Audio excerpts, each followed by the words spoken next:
ಅಳಿಯಂದ್ರೆ ನೀವು ಹೇಳ್ತಾ ಇರೋದು ನನಗೆ ಅರ್ಥ ಆಗ್ತಾ ಇದೆ. ತುಂಬ ಕಷ್ಟನೇ. ನಾನು ಬಂದು ಕೇಳ್ತಾ ಇರೋದು ತಪ್ಪು ಅಂತಲೂ ನನಗೆ ಚೆನ್ನಾಗಿ ಗೊತ್ತು. ಆದರೆ ಪರಿಸ್ಥಿತಿ ಈ ರೀತಿ ಇದೆ. ನಮ್ಮ ಮಿಂಚು ಪುಟ್ಟಿ ಬಂದು ನಮ್ಮ ಮಹಿಮಾ ಜೊತೆನೇ ಇದ್ದರೆ ಅವಳು ಮತ್ತೆ ಮೊದಲ ಥರ ಸಂತೋಷವಾಗಿರ್ತಾಳೇನೋ ಅನ್ನೋ ಒಂದು ಆಸೆ. ದಯವಿಟ್ಟು ಅಳಿಯಂದ್ರೆ ದೊಡ್ಡ ಮನಸ್ಸು ಮಾಡಿ ಮಿಂಚು ನನ್ನ ಕೊಟ್ಬಿಡಿ ಪ್ಲೀಸ್. ಅಪ್ಪ, ಅಮ್ಮ ಏನ್ ಮಾತಾಡ್ತಿದ್ದಾಳೆ? ಅವ್ರೇನೋ ಎಮೋಷನಲ್ ಆಗಿ ಮಾತಾಡ್ತಿದಾರಂತ ನೀನ್ ಸುಮ್ಮನೆ ನಿಂತಿದ್ಯಲ್ಲ, ನೀನಾದ್ರೂ ಅವ್ರಿಗೆ ಬುದ್ಧಿ ಹೇಳ್ಬೇಕಲ್ವಾ? ಏನ್ ಅರ್ಥ ಇದಕ್ಕೆ? ಮಮ್ಮಿ, ನಾವು ಮಾಡ್ತಿರೋದು ತಪ್ಪು ಅಂತ ನನಗೆ ಗೊತ್ತು. ಈ ವಿಚಾರವಾಗಿ ನಮ್ಮಲ್ಲಿ ತುಂಬ ಜಗಳ ಆಗಿದೆ. ಆದರೆ ಮಹಿಮನ್ ಸಂಕಟ, ಅವಳು ಚೀರಾಟ, ಅವಳು ನೋವು ಇದನ್ನೆಲ್ಲ ನೋಡಿದ ಮೇಲೆ ನಾನು ಬಾಯಿಗೆ ಬೀಗ ಹಾಕ್ಬೇಕಾಗಿ ಬಂತು. ತಪ್ಪು ಅಂತ ಗೊತ್ತು, ಆದರೆ ಕೇಳದೆ ವಿಧಿ ಇಲ್ಲ. ಅಳಿಯಂದ್ರೆ ನಾನು ಹೇಳಬೇಕಾಗಿರೋದನ್ನೆಲ್ಲ ಹೇಳಿದ್ದೀನಿ. ನೀವು ಯೋಚನೆ ಮಾಡಿ ಒಂದು ಡಿಸಿಷನ್.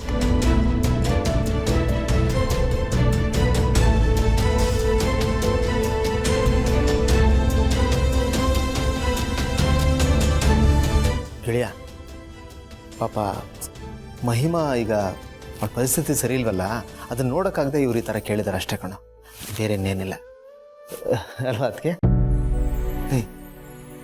ಗೆಳೆಯ, ಮಹಿಮಾ ಬೇರೆ ಅಲ್ಲ, ಮಿಂಚು ಬೇರೆ ಅಲ್ಲ ಕಣೋ. ಇಬ್ಬರು ನಿನಗೆ ಮಕ್ಕಳಿದ್ದ ಹಾಗೇನೆ.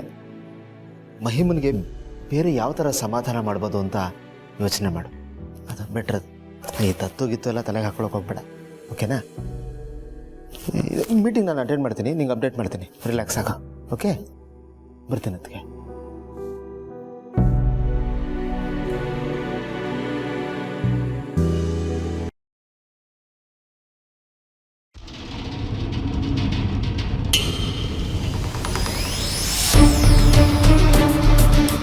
ಆನಂದ್, ಇಷ್ಟೊಂದು ಯೋಚನೆ ಮಾಡ್ತಿದ್ಯಾ?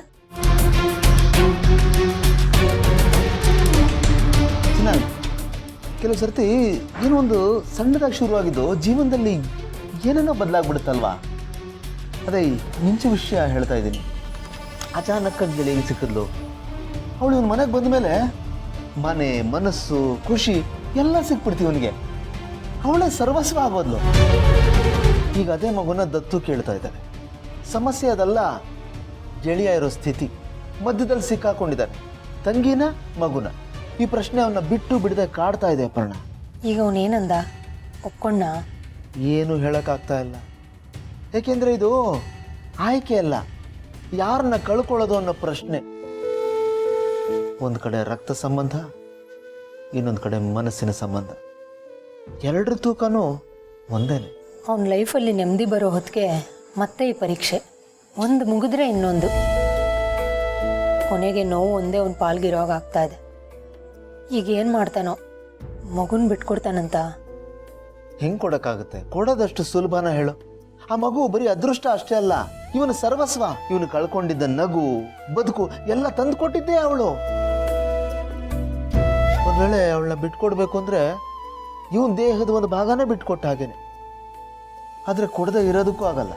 ಯಾಕೆಂದರೆ ಆ ಕಡೆ ಇರೋದು ಪ್ರಾಣಕ್ಕೆ ಪ್ರಾಣ ಕೊಡೋ ತಂಗಿ. ಅವಳ ಭವಿಷ್ಯ ಇದೆ ಇದರಲ್ಲಿ. ಇದ್ರ ಮೇಲೆ ಇನ್ನೂ ಒಂದು ಸಮಸ್ಯೆ ಇದೆ. ಆ ಮಗುಗೆ ಸಂಬಂಧಪಟ್ಟ ಯಾವ ದಾಖಲೆನೂ ಇಲ್ಲ. ಇವನು ಲೀಗಲಿ ದತ್ತು ತಗೊಂಡಿಲ್ಲ, ಹಾಗಾಗಿ ಲೀಗಲಿ ಕೊಡೋಕ್ಕೂ ಆಗಲ್ಲ. ಇದ್ರೂ ಇಲ್ಲದ ಹಾಗೆ ಅಷ್ಟೇ. ಅಂದರೆ ಅವನೇನು ಮಾಡಿದ್ರು ಪೂರ್ತಿ ಸರಿಯಾಗೋದಿಲ್ಲ ಅಂತ ಹೇಳಿ. ಹೌದು ಅಪ್ಪ, ಕೆಲವು ನಿರ್ಧಾರಗಳೇ ಹಾಗೆ. ಸರಿ ತಪ್ಪು ಅನ್ನೋದು ಅದರಲ್ಲಿ ಇರೋದಿಲ್ಲ. ಯಾವ ದಾರಿಲಿ ಹೋದರೆ ನೋವು ಕಡಿಮೆ ಆಗುತ್ತೋ ಆ ದಾರಿನ ಆಯ್ಕೆ ಮಾಡ್ಕೋಬೇಕಷ್ಟೆ. ನಿಜ ಆನಂದ್, ಕೆಲವು ಸಲ ನಾವು ಯಾವ್ದು ಸರಿ ಅನ್ಕೋತೀವೋ ಅದೇ ಹೆಚ್ಚು ನೋವು ಕೊಡುತ್ತೆ. ಅದಕ್ಕೆ ಅವನು ಮೌನವಾಗಿರೋದು. ಮಾತಾಡಿದ್ರೆ ಕಟ್ಟೆ ಹೊಡೆಯುತ್ತೆ. ಅದನ್ನು ತಡೆ ಹಿಡ್ಕೊಂಡಿದ್ದಾನೆ. ಅದೇ ಕಣೆ ಅವನ ಶಕ್ತಿ. ಒಟ್ಟು ಅವನಿಗೆ ಒಳ್ಳೇದಾದ್ರೆ ಅಷ್ಟೇ ಸಾಕು. ಆ ದೇವರೇ ಅವನಿಗೆ ದಾರಿ ತೋರಿಸ್ಬೇಕು.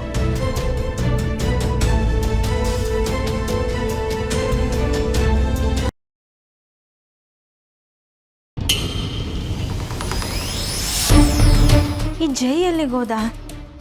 ಇತ್ತೀಚೆಗೆ ಮನೆಯಲ್ಲೇ ಇರಲ್ವಲ್ಲ. ಈಗ ಸುಮ್ಮನೆ ಆಚೆ ಹೋಗೋ ವ್ಯಕ್ತಿನೂ ಅವನಲ್ಲ. ಬೈ ಚಾನ್ಸ್ ನನಗೆ ಗೊತ್ತಿಲ್ಲದೆ ಏನಾದರೂ ಪ್ಲ್ಯಾನ್ ಮಾಡ್ತಿರ್ಬೋದಾ?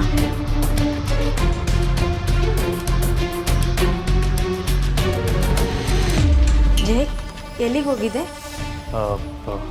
ಹೊರಗಡೆ ಸ್ವಲ್ಪ ಕೆಲಸ ಇತ್ತು ಅದಕ್ಕೆ. ಇದನ್ನು ಕೇಳೋ ರೈಟ್ಸ್ ನನಗಿಲ್ಲ, ಬಟ್ ಸ್ಟಿಲ್ ನೀನು ನನ್ನ ಮನೇಲಿ ಇದೆಯಾ ಅನ್ನೋ ಕಾರಣಕ್ಕೆ ಕೇಳ್ತಾ ಇದ್ದೀನಿ.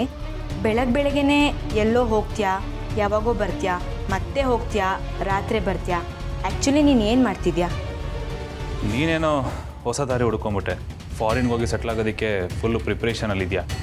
ನಾನು ನನ್ನ ಲೈಫ್ನ ನಾನು ನೋಡ್ಕೋಬೇಕಲ್ವಾ? ನನಗೆ ಬೇಕಾಗಿರೋದು ನಾನು ಹುಡ್ಕೋಬೇಕಲ್ವಾ? ಅಂದರೆ ಕೆಲಸ ಹುಡ್ಕಕ್ಕೆ ಹೋಗಿದ್ದೆ. ನನ್ನಿಂದ ಇದನ್ನು ನಂಬೋದಕ್ಕಾಗ್ತಿಲ್ಲ. ನಿನ್ನ ಜೊತೆ ಇಷ್ಟು ವರ್ಷ ಇದ್ದಿದ್ದರಿಂದ ಹೇಳ್ತಾ ಇದ್ದೀನಿ. ಕೆಲಸ ಹುಡ್ಕೋ ರೇಂಜಿಗೆ ಬದಲಾಗೋ ವ್ಯಕ್ತಿ ನೀನಲ್ಲ. ನಿಜ ಹೇಳು ಜೈ, ನೀನೇನು ಮಾಡ್ತಿದ್ಯಾ? ನಂದು ಅನ್ನೋದನ್ನು, ನನಗೆ ಸೇರಬೇಕಾಗಿರೋದನ್ನು ಇಲ್ಲಿವರೆಗೂ ಬಿಟ್ಕೊಟ್ಟಿಲ್ಲ, ಬಿಟ್ಕೊಡೋಕ್ಕೆ ಚಾನ್ಸೇ ಇಲ್ಲ. ಪಡ್ಕೋತೀನಿ. ಅಂದರೆ ಏನು? ನನ್ನನ್ನು ಉಳಿಸ್ಕೊಳ್ಳೋದಕ್ಕೆ ಪ್ರಯತ್ನ ಪಡ್ತಿದ್ಯಾ? ಜೈ, ಯು ಆರ್ ಟೂ ಲೇಟ್. ನೀನು ಈ ಜೈನ ಅರ್ಥ ಮಾಡ್ಕೊಳ್ಳೋಕೆ ಚಾನ್ಸೇ ಇಲ್ಲ. ನೀನನ್ನು ಅರ್ಥ ಮಾಡ್ಕೊಂಡಿದ್ದೆ ಅಂತ ನಾನೇ ತಪ್ಪು ತಿಳ್ಕೊಂಬಿಟ್ಟಿದ್ದೆ. ಹೀಗೆ ಒಂದು ಇಂಪಾರ್ಟೆಂಟ್ ಕೆಲಸ ಕೈ ಹಾಕಿದ್ದೀನಿ. ಅದು ಸಕ್ಸಸ್ ಆಗ್ತಿದ್ದಾಗೆ ನಾನೇನು ಹೇಳೋದು ಬೇಡ, ಆಟೋಮೆಟಿಕ್ಕಾಗಿ ನಿಮಗೆ ಗೊತ್ತಾಗುತ್ತೆ. ಒಂದೇ ಒಂದು ಚಾನ್ಸ್, ಎಲ್ಲ ಸರಿ ಹೋಗುತ್ತೆ.